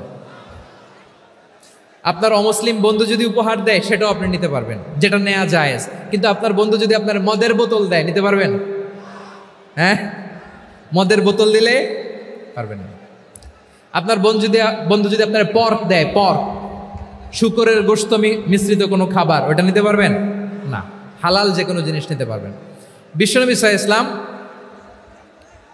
অমুসলিমদের দেয়া হাদিয়া গ্রহণ করতেন। কেমন নবী ছিলেন! আমার নবীরে চিনে নেন, আমার নবীর অ্যাটিটিউড জেনে নেন। বিশ্বনবী সাল্লাল্লাহু আলাইহি ওয়াসাল্লাম যখন কোনো জনপদে যেতেন, 3টা অপশন নিয়ে যেতেন। প্রিয় ভাইয়ের আওয়াজ করে বলতে হবে, কোনো জনপদে গেলে আমার নবীর অপশন থাকতো কয়টা? আমার মতো 3 আঙ্গুল উঁচু করে দেখান আর বলুন আমার নবী কোনো জনপদে গেলে কয়টা অপশন নিয়ে যেতেন? 1 নম্বর অপশন আসলিম তাসলাম। নতুন এলাকায় গেলে বলতেন আসলিম তাসলাম, ইসলাম ধর্ম গ্রহণ করো, শান্তিতে থাকবা, আমার ভাই হয়ে যাবো, আমরা ভাই ভাই। ইসলাম মানো, আমরা ভাই ভাই। অপশন নাম্বার কত? 1। যদি বলে না ইসলাম মানবো না, ওকে, অপশন নাম্বার 2, মুসলিম হওয়ার দরকার নাই, লা ইকরাহা ফিদ্দিন, ইসলামে কোনো বাড়াবাড়ি নাই। খ্রিস্টান আসো থাকো, বৌদ্ধ আসো থাকো, ইহুদি থাকতে চাও থাকো, কিন্তু আমরা যেহেতু রিজিওনাল সুপার পাওয়ার, আমাদের আন্ডারে থাকো, ট্যাক্স দিয়া থাকো, এটার বলে জিজিয়া। আলেম যারা আছেন বুঝবেন এটার আরবিতে কি বলে, জিজিয়া।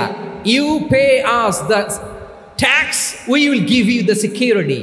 তোমরা ট্যাক্স দিবা, আমরা সিকিউরিটি দিব, আমাদের আওতায় থাকবা, কেউ তোমাদেরকে আক্রমণ করতে পারবে না, আমরা নিরাপত্তা দিব। সুবহানাল্লাহ বলেন। এটা অপশন নাম্বার কত? আচ্ছা বুঝে থাকলে বলেন 1 নম্বর অপশন কি ছিল? ইসলাম। ইসলাম মানো, শান্তিতে থাকবা, ভাই ভাই, আমরা ভাই ভাই। অপশন নাম্বার 2, ট্যাক্স দাও, আমরা নিরাপত্তা দিব, মুসলিম হওয়া লাগবে না। এখন 1 নম্বরও মানে না, 2 নম্বরও মানে না, মুসলিম হবো না, ভালো, খ্রিস্টান থাকো, ট্যাক্স দাও, আমরা সিকিউরিটি দিব না, এইটাও মানি না। বিষ্ণু বলেন তাহলে তলোয়ার আমাদের আর তোমাদের মাঝে ফয়সালা করবে, মুসলিমও হবো না, ট্যাক্স দিবা, নিরাপত্তা দিব, আমরা সুপার পাওয়ার, আমাদের আন্ডারে থাকবে, এটাও না। তাহলে তোমাদেরকে তো আমরা বিশ্বাস করতে পারি না, কখন না কখন বিশ্বাসঘাতকতা করো, কার সাথে মিলে হাত মিলাও, তলোয়ার আমাদের মাঝে ফয়সালা করবে। তখন তিনি জেহাদের সশস্ত্র সংগ্রামের ঘোষণা দিতেন। সুবহানাল্লাহ পড়েন। দেখেন পশ্চিমারা জেহাদকে এইভাবে চিত্রায়িত করে না, ওরা জেহাদ বলতে বোঝায় তলোয়ার, হাত কাটো, গলা কাটো না, জেহাদ সশস্ত্র সংগ্রাম 3 নম্বরে। অধিকাংশ ক্ষেত্রেই বিশ্বনবীর সুন্দর আচরণ দেখে, আরে আমার নবীর যে নুরানি চেহারা, অনেকে তো কেবল সিরেফ চেহারাটা দেখেই কালিমা পড়ে মুসলমান হয়ে গিয়েছে। যারা মুসলিম হয় নাই তারা তাদের ইসলামেই বলবৎ ছিল, ট্যাক্স দিয়ে ইসলামের আন্ডারে ছিল। যারা এটাও মানে নাই ওইটাও মানে নাই, তাদের বিরুদ্ধে জেহাদ। বিষ্ণু ইসলাম 7ম হিজরিতে যখন খায়বার বিজয়ের পরে ইসলাম রিজিওনাল সুপার পাওয়ার হিসেবে আত্মপ্রকাশ করলো, বিশ্বনবী চিঠি লিখলেন অন্যান্য সুপার পাওয়ারের কাছে, রাষ্ট্রীয় চিঠি লেখে এক রাষ্ট্রপ্রধান আরেক রাষ্ট্রপ্রধানের কাছে, ঠিক কিনা বলেন? জানেন না আপনারা? এই যে 24-এর ছাত্র নাগরিক অভ্যুত্থানে, এই অভ্যুত্থান যখন শুরু হয়, আমি তখন সাউথ আফ্রিকাতে, একটা স্ট্যাটাস দিয়েছিলাম, কোটা নয় গোটা দেশ সংস্কার করা লাগবে। শুধু বাংলাদেশ নয়, সারা বিশ্বের বাংলা ভাষাভাষী লোকেরা এই আন্দোলনের সাথে সমর্থন তারা করেছে, এটাকে সাপোর্ট করেছে, তারা সমর্থন দিয়েছে। আমাদের ইউনাইটেড আরব আমিরাতের বাংলাদেশি ভাইয়েরা তারা সেখানে রাস্তায় নেমে এসেছিল, জানেন? ওইখানে ডেমনস্ট্রেশন করা যায় না, সেখানকার সরকার তাদেরকে যাবজ্জীবন দিয়েছিল। তখন আমাদের এই যে প্রধান উপদেষ্টা ডক্টর মোহাম্মদ ইউনূস সরাসরি G2G বলে, এটারে G2G, government to government, G2G, উনি চিঠি লিখলেন যে তাদেরকে, ইউর হাইনেস, হে সম্মানিত আমির, আপনি আমার এই চিঠির কারণে আমার সম্মানে এই 53 জন বাংলাদেশিকে মাফ করে দেন। এই চিঠির বদৌলতে বেকসুর খালাস পেয়ে গিয়েছিল আমাদের ভাইরা, জানেন না এই ঘটনা আপনারা? তাহলে গভর্নমেন্ট টু গভর্নমেন্ট চিঠি দেওয়া হয়। 7ম হিজরিতে বিষ্ণু ইসলাম সব সুপার পাওয়ারের কাছে চিঠি দিলেন, রোমান সম্রাটের কাছে, পারস্য অধিপতির কাছে, মিশরের অধিপতির কাছে, সবার কাছে চিঠি লিখলেন। চিঠির ভাষা ছিল এরকম, মিন মুহাম্মাদিন রাসূলিল্লাহ ইলা মুকাওকিস আযীমিল কিবত, মুহাম্মদ রাসূলুল্লাহর পক্ষ থেকে মিশরের বাদশার কাছে, আসলিম তাসলাম, ইসলাম মানো, শান্তিতে থাকবা, সালামুন আলা মান ইত্তাবা আল হুদা, শান্তি তার জন্য যে হেদায়েতের অনুসরণ করে। সুবহানাল্লাহ পড়েন। তো এই চিঠি অনেকে ভালোভাবে রিসিভ করেছে, অনেকে এই চিঠি পাওয়ার পরে নবীর কাছে আবার ইন রিটার্ন উপহার পাঠিয়েছে। কি পাঠিয়েছে? উপহার। মিশরের বাদশাহ মুকাওকিস তিনি বিশ্বনবীকে বিশাল এক উপহারের ডালি পাঠিয়েছেন। মিশরের বাদশাহ মুকাওকিস ছিলেন ধর্মে খ্রিস্টান। লালমনিরহাটের ভাইয়েরা আওয়াজ করে বলেন, মিশরের বাদশাহ ধর্মে কি ছিল? খ্রিস্টান। কি উপহার দিয়েছিল আমার নবীকে? শুনতে মনে চায়? আওয়াজ নাই লালমনিরহাটের গলায়। শুনতে মনে যায়? 1000 স্বর্ণমুদ্রা, 1000 স্বর্ণমুদ্রা।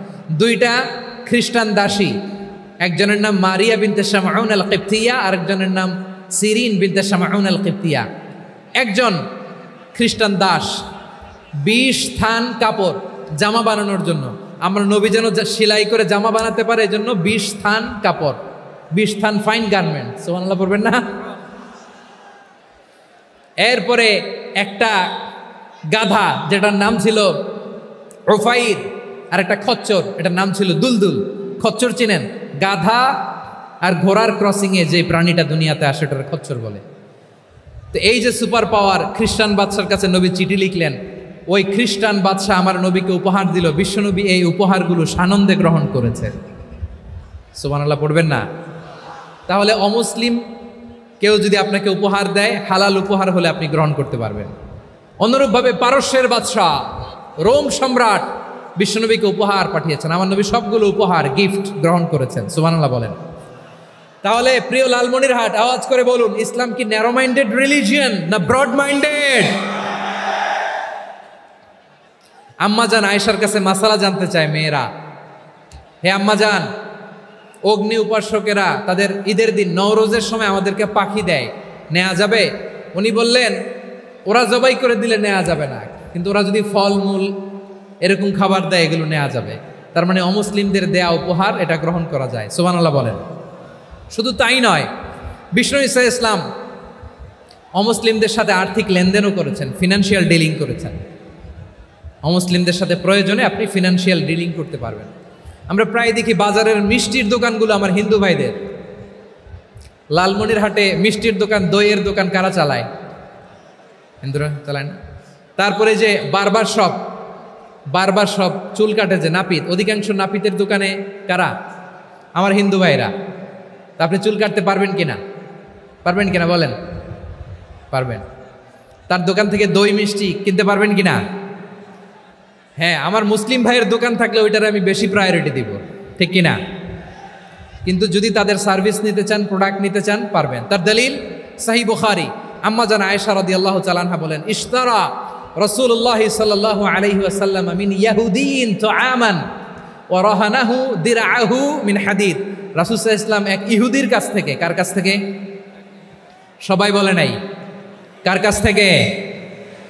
আমার নবী, পেয়ারা নবী এক ইহুদির কাছ থেকে জব কিনেছিল, জব, বার্লি, যেটা দিয়ে রুটি বানায়।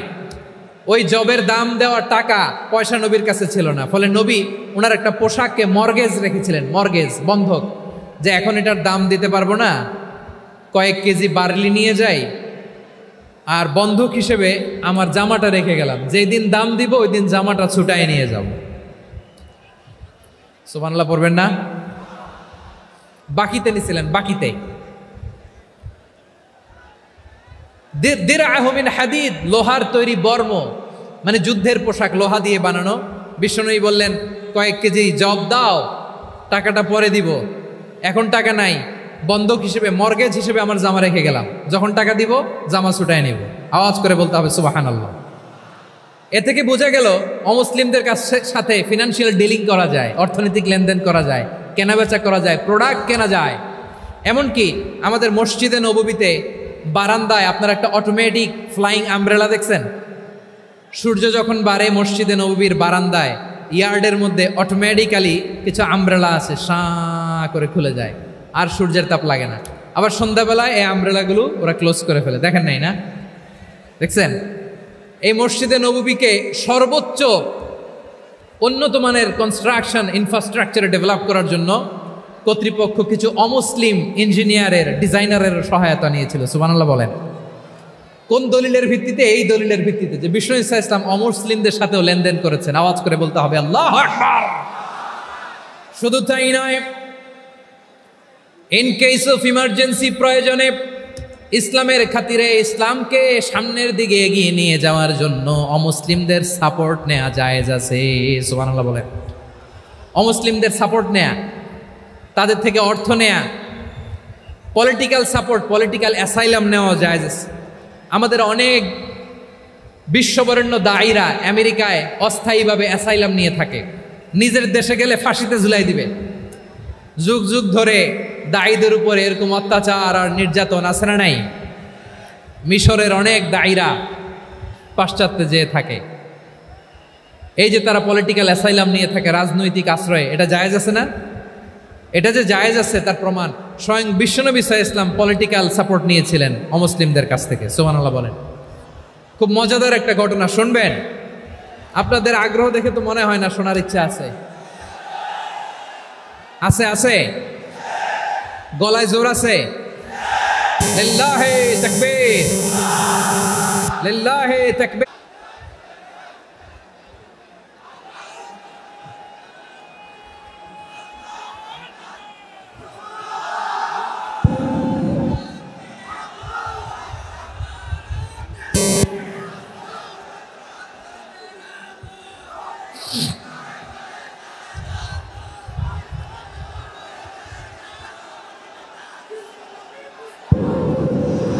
মাশাআল্লাহ মাশাআল্লাহ।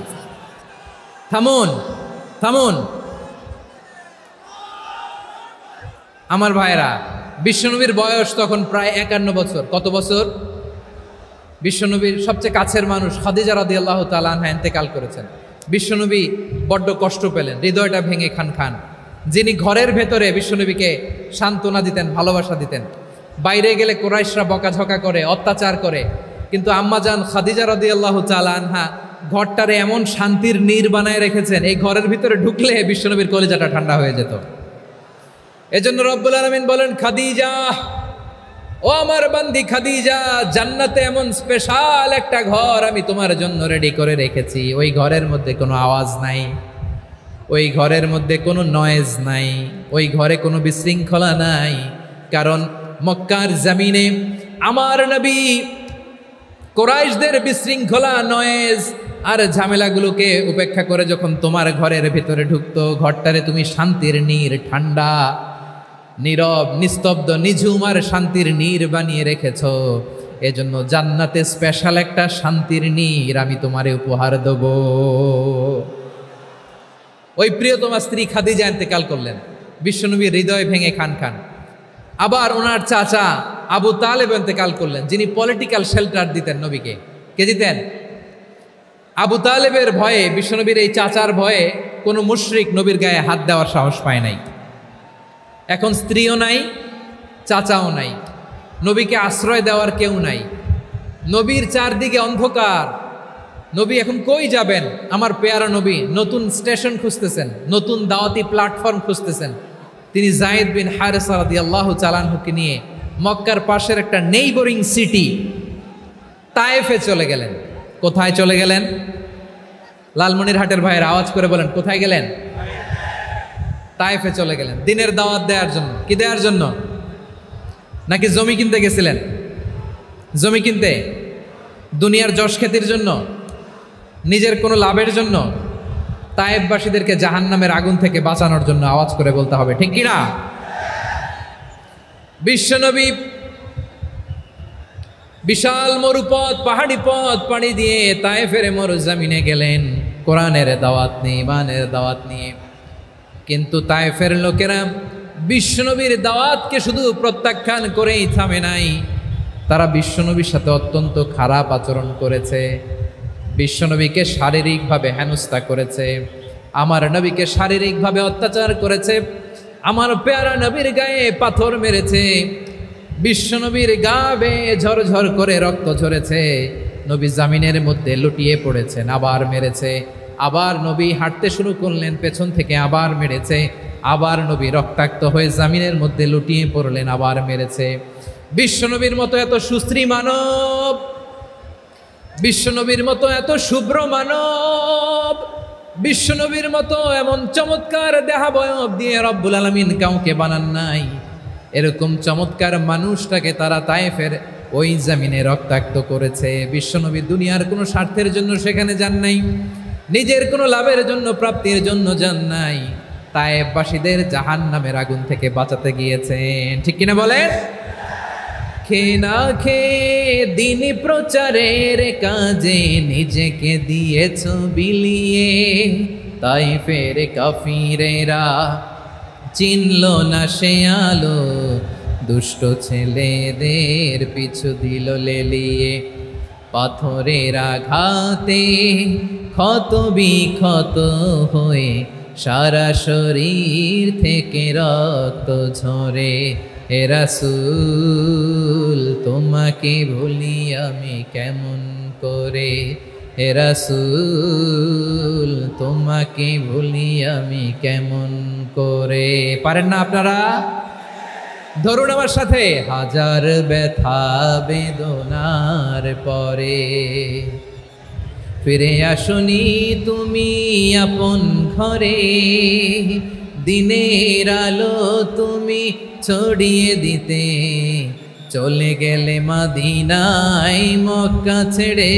হে রাসূল তোমাকে ভুলি আমি কেমন করে, হে রাসূল তোমাকে ভুলি আমি কেমন করে। ঠিক কিনা বলেন? প্রিয় ভাইরা, তাইফের ছেলেরা নবীকে রক্তাক্ত করলো। আমার নবী কই যাবে? কই যাবে? মক্কায় জায়গা নাই, তাইফে জায়গা নাই। তাইফ থেকে ভারাক্রান্ত মন নিয়ে আমার নবী মক্কায় ফিরে আসলেন। বিশ্ব নবী মক্কায় ঢুকতে পারেন না। মক্কার মরুভূমির দিকে তাকিয়ে, উপত্যকার দিকে তাকিয়ে বিশ্বনবী ধা ধা করে কাঁদেন, ঝরঝর করে। নবীর চেহারা মোবারক থেকে চোখের পানিগুলো বেয়ে বেয়ে পড়ে। আমার জন্মস্থান, আমার শৈশব, কৈশোর, যৌবন কেটেছে এই মক্কায়, আমার এলাকায় আমি ঢুকতে পারি না। বিশ্বনবী মক্কার অনতি দূরে দাঁড়িয়ে জায়েদকে পাঠালেন, জায়েদ যাও দেখো কেউ আমাকে সাপোর্ট করার মতো আছে কিনা, যাও অমুকের কাছে যাও।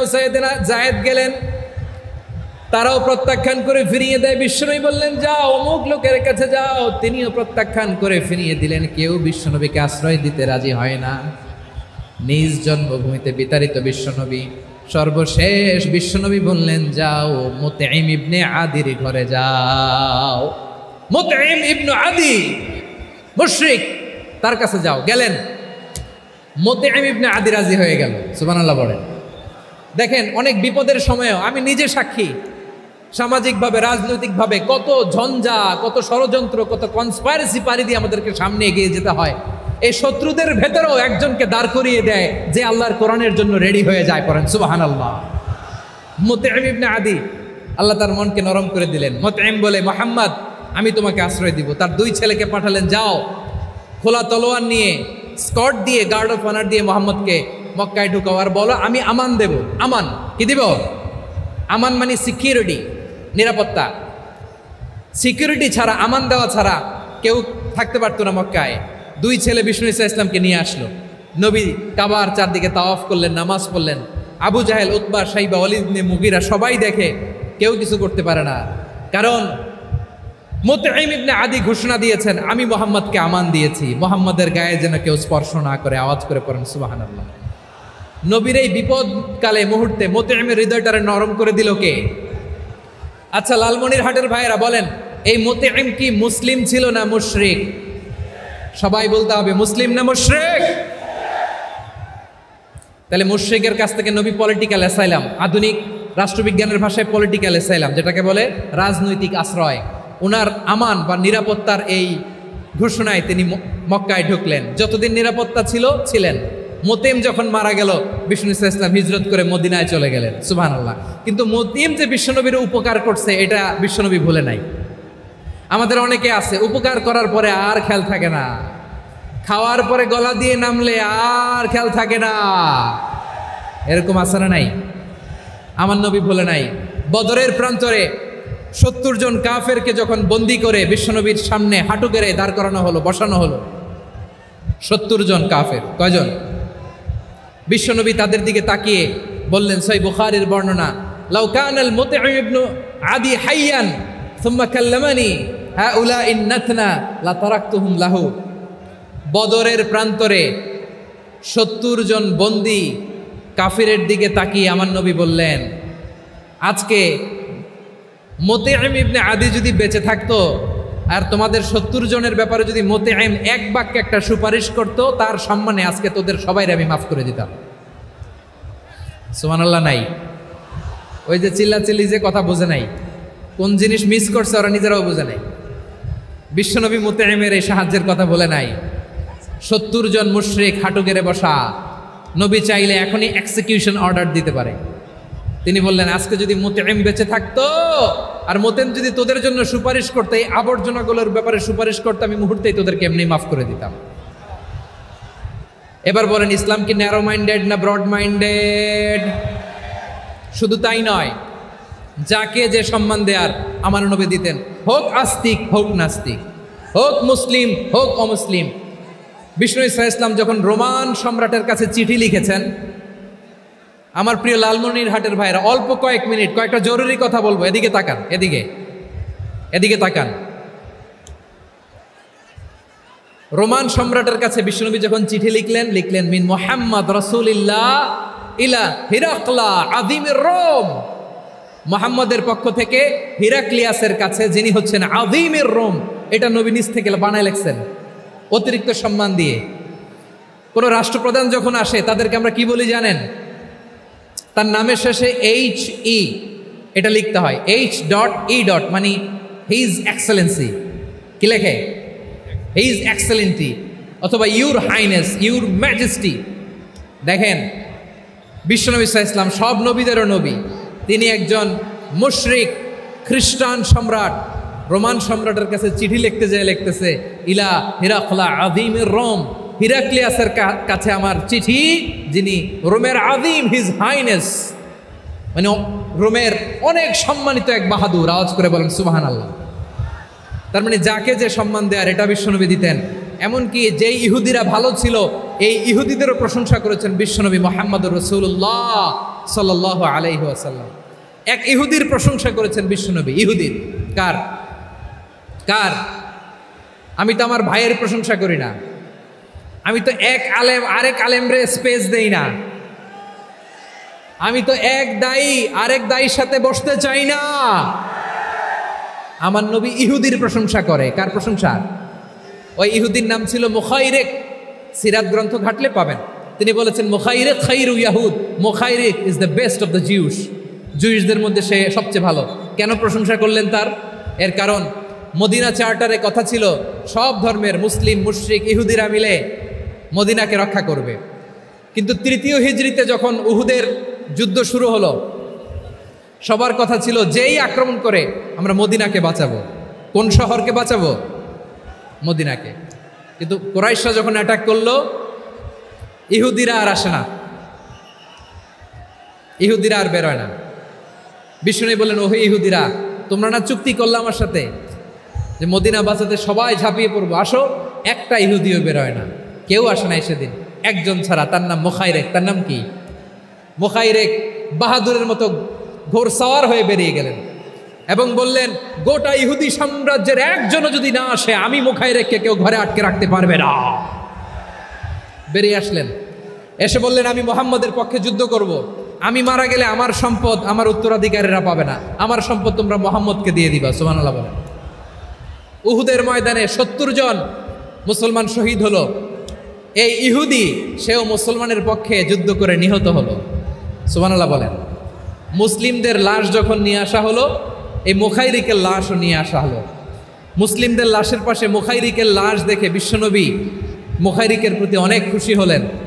আর বিশ্বনবী খুশি হয়ে বললেন, মুখাইরিক খায়রু ইয়াহুদ, মুখাইরিক যদিও তুমি ইহুদি, তারপরও তুমি সব ইহুদিদের মধ্যে সেরা ইহুদি। পড়েন সুবহানাল্লাহ।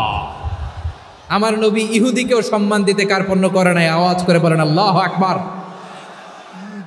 প্রিয় ভাইরা, এবার সর্বশেষ আওয়াজ করে বলেন, ইসলাম কি ন্যারো মাইন্ডেড নাকি ব্রড মাইন্ডেড? সবাই বলেন, ন্যারো মাইন্ডেড না ব্রড মাইন্ডেড? এজন্য অমুসলিম হইলেই তারা আমাদের শত্রু নয়। শত্রু কারা? এই লালমনিরহাটের ভাইরা শোনেন, শত্রু কারা? যে সমস্ত অমুসলিম আমাদেরকে নিশ্চিহ্ন করে দিতে চায়, যে সমস্ত অমুসলিম আমাদের ভূখণ্ড থেকে আমাদেরকে তাড়িয়ে দিতে চায়, যে সমস্ত অমুসলিম আমার ধর্ম নিয়ে তুচ্ছ-তাচ্ছিল্য করে চিল্লায় বলেন ঠিক কিনা, তারা আমাদের শত্রু।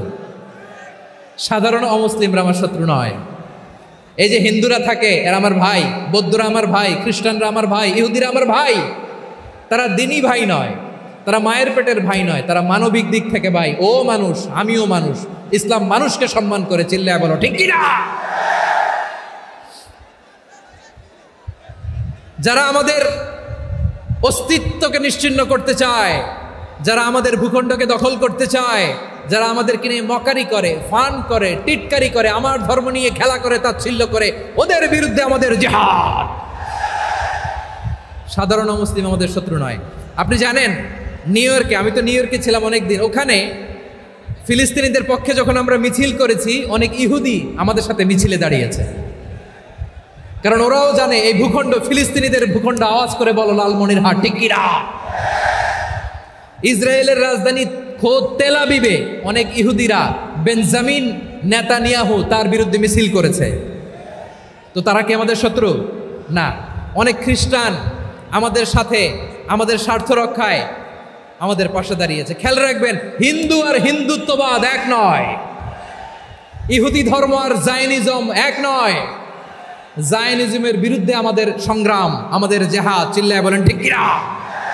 এই যে ফিলিস্তিনের ভাইরা, তারা তাদের স্বাধীনতা সংগ্রামের জন্য লড়াই করছে, করে যাচ্ছে, আমরা এটাকে সমর্থন জানাই, চিল্লায় বলো ঠিক কিনা? কাশ্মীরের ভাইরা স্বাধীনতার জন্য সংগ্রাম করছে, আমরা সেই সংগ্রামকে সমর্থন জানাই, আওয়াজ করে বলো ঠিক কিনা? যারাই আমাদের ইসলামকে নিশ্চিহ্ন করতে চায়, তাদের বিরুদ্ধে আমাদের সংগ্রাম, আওয়াজ করে বলতে হবে ঠিক কিনা? ওই সমস্ত দুর্বৃত্তদের সাথে আমাদের কোনো সম্পর্ক নাই। আমরা যদি ঐক্যবদ্ধ থাকতে পারি, ওই দুর্বৃত্তরা চান্স পাবে না। আমরা ঐক্যবদ্ধ থাকতে রাজি আছি। লালমনিরহাটের ভাইয়েরা, আমরা ঐক্যবদ্ধ থাকলে ওই দুর্বৃত্তদের কালো হাত ভেঙে দিতে আমাদের সময় লাগবে না। তাদের কালো হাত ভেঙে দিতে রাজি আছে মুসলমান? কারা কারা রাজি? দু হাত তুলে দেখাও।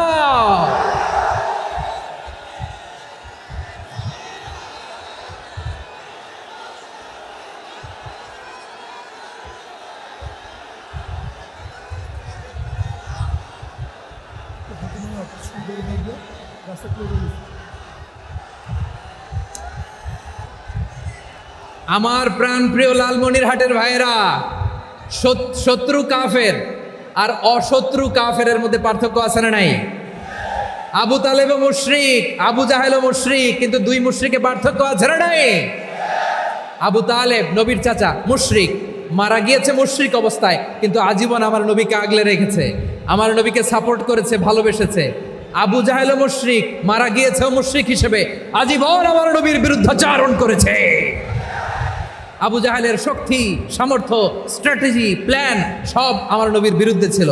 এই আবু জাহেলের কারণে একটা দিন শান্তিতে আমার নবী মক্কায় ঘুমাতে পারে না, চিল্লায় বলেন ঠিক কিনা?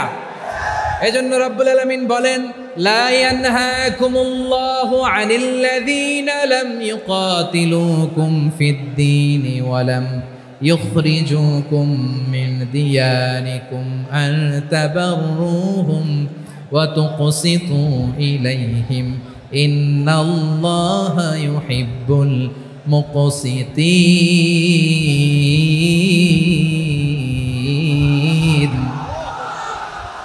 আল্লাহ বলে, গোলামেরা শোনো শোনো, যে সমস্ত অমুসলিম তোমাদের সাথে ধর্মযুদ্ধে লিপ্ত হয় না, তোমাদের বিরুদ্ধে যে সমস্ত অমুসলিম অস্ত্র ধরে না, যে সমস্ত অমুসলিম তোমাদেরকে তোমাদের জন্মস্থান থেকে, ভূখণ্ড থেকে তাড়িয়ে দেয় না, তাদের সাথে ভালো আচরণ করতে আমি আল্লাহ নিষেধ করি নাই।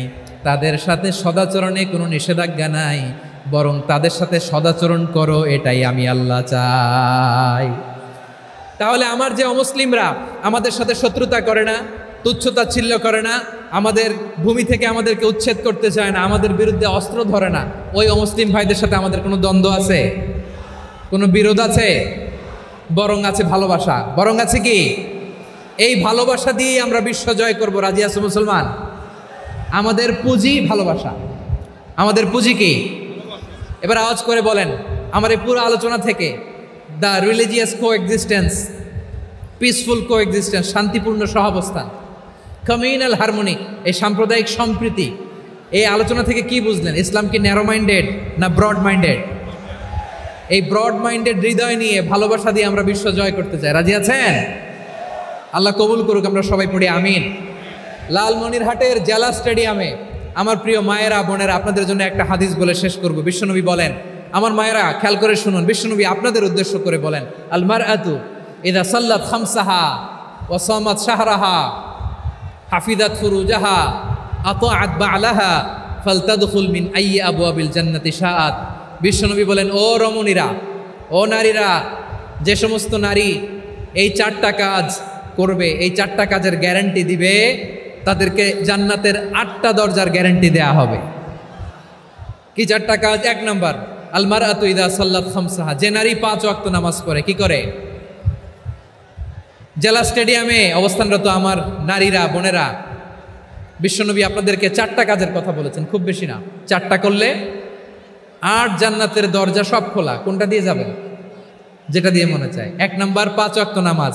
আমার বোনেরা জোহরের নামাজ পড়তে পড়তে এটা আসরে নিয়ে যায়, আসর পড়তে পড়তে এটা মাগরিবে নিয়ে যায়। এরকম আসরা নাই? লালমনিরহাটে হয়তো নাই। আমার বোনেরা এটা করবেন না। ইন্নাস সালাতা কানাত আলাল মুমিনিনা কিতাবাম মাওকুতা, সময় মতো পড়বেন। সামাত শাহরা, রমাদানের রোজাগুলো রাখবেন। হাফিজাত ফুরুজাহা, যে নারী তার চরিত্রকে হেফাজত করে, তার প্রাইভেট হেফাজত করে, তার লজ্জাস্থান হেফাজত করে। ও মায়েরা, আপনার এই গর্ভ যে কত দামি আপনি জানেন না। আপনার এই গর্ভ থেকে জন্মাবে আগামীর সালাহুদ্দিন আল আইয়ুবী। আপনার গর্ভ থেকেই জন্মাবে ইমাম আল মাহদি আল মুনতাজার। আপনার পেট থেকে জন্মাবে আবু সাইদের মতো বীর সৈনিক। আপনার পেট থেকে জন্মাবে মুগ্ধের মতো বীর মুজাহিদ। আপনি জানেন না কে আসবে আপনার পেট থেকে। সময়টাকে কাজে লাগান, ইসলামকে বোঝেন, মানেন, আমাদের ইসলামিক লেকচারগুলো শোনেন। আমরা যে বার্তাগুলো, ইনস্ট্রাকশনগুলো, দিক নির্দেশনাগুলো আপনাদের খেদমতে রাখি, এগুলো মেনে চলুন। আপনিই পারেন আপনার ঘরটাকে জান্নাতের টুকরা বানাতে। একটা family, it's a very big institution and you are the MD, the managing director of this institution. চিল্লায় বলেন ঠিক কিনা? চাইলেই পারেন ঘরটারে জান্নাতের টুকরা বানাতে। 5 ওয়াক্ত সালাত, রমাদানের রোজা, নিজের চরিত্রের হেফাজত, ও আতাআত বা'লাহা, স্বামীর আনুগত্য। এটাতে অনেকে ভুল করে থাকে। হায় রে আমার বোনেরা, স্বামীর আনুগত্যকে এটা নিজের অপমান মনে করবেন না। আপনার স্বামী আপনার সবচেয়ে বড় গার্ডিয়ান, তিনি আপনার সবচেয়ে ভালো চায়। নারী কখনো গার্ডিয়ানশিপের বাইরে থাকতে পারে না। হয় আপনি বাবার গার্ডিয়ানশিপের ভেতরে, বাপ না থাকলে ভাই আপনার গার্ডিয়ান, ভাই না থাকলে চাচা গার্ডিয়ান, বিয়ের পরে আপনার স্বামী আপনার গার্ডিয়ান। শরিয়া সম্মত স্বামীর আদেশগুলো আপনি মেনে চলবেন, কিন্তু শরিয়া বিরুদ্ধ কোনো আদেশ মানতে আপনি বাধ্য নয়। আওয়াজ করে বলুন সবাই ঠিক কিনা? এই 4টা কাজ যদি কোনো নারী করে, বিশ্বনবী বলেন জান্নাতের 8টা দরজা খোলা। তোমার যেটা দিয়ে মনে চায় সেটা দিয়ে জান্নাতে তুমি এন্ট্রি নিতে পারবা। আমরা এখানে লালমনিরহাটের সোহরাওয়ার্দী ময়দানে আজকে যেমন একত্রিত হতে পারলাম, আল্লাহর জান্নাতেও যেন একত্রিত হতে পারে। আল্লাহ তুমি তৌফিক দান করো। আল্লাহ আমার এই কলিজার টুকরা যুবক ভাইদেরকে তুমি ওমরে ফারুকের মতো কবুল করো। জেলা স্টেডিয়ামে অবস্থানরত আমার মা বোনদেরকে তুমি ফাতেমার মতো, খাদিজার মতো কবুল করো। আমাদের কলিজার টুকরা সন্তানদেরকে তুমি সালাহুদ্দিন আল আইয়ুবীর মতো কবুল করো। এই যে ইসলামিক সোসাইটি লালমনিরহাটকে আল্লাহ তুমি কবুল করো। আল্লাহ যে কথাগুলো বললাম এগুলো প্রথমে আমাকে, আমার সব ভাইদেরকে আমল করার তৌফিক দান করো। রব্বানা যালামনা আনফুসানা ওয়া ইন লাম তাগফির লানা ওয়া